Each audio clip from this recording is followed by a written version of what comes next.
in this example, I'm trying to start by finding the rank and nullity of B. So I'm going to take my matrix and I'm going to do reduced row echelon on it.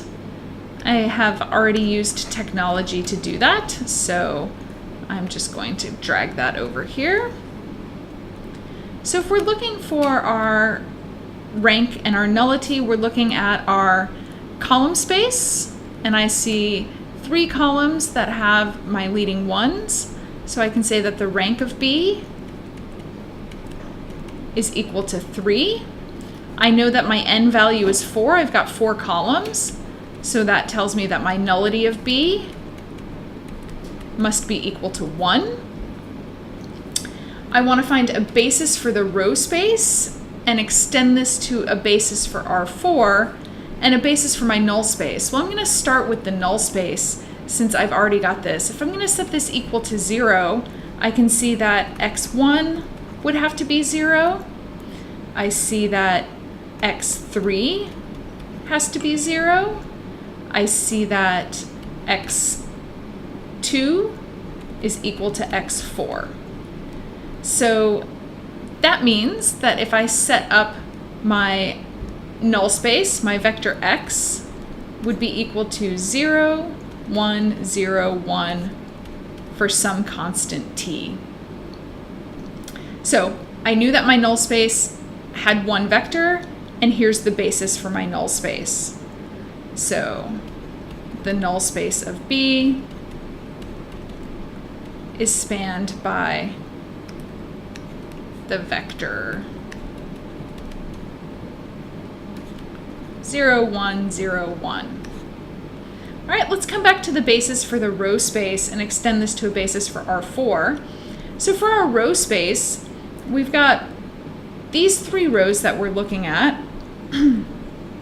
And again, I could compare them back to my original matrix, but if we've used technology, we don't know if rows have swapped places.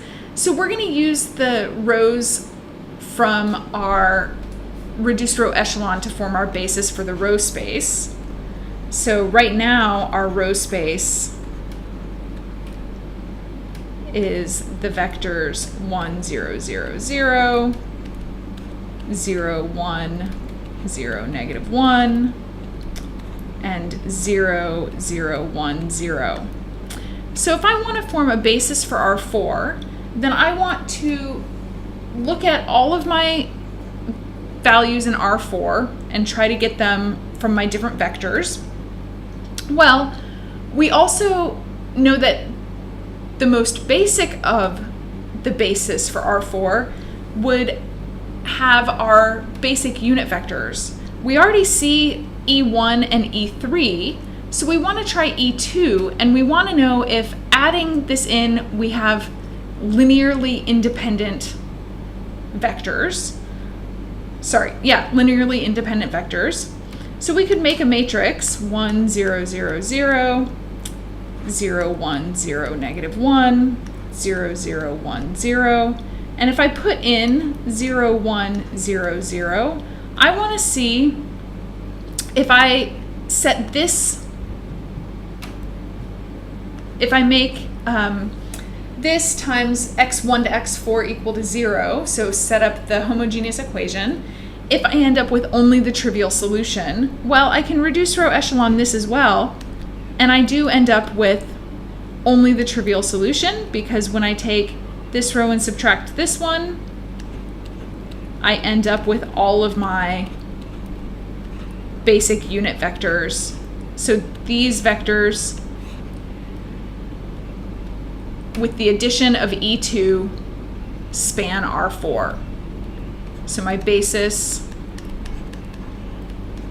for R4, I could say, is my row space plus 0, 1, 0, 0.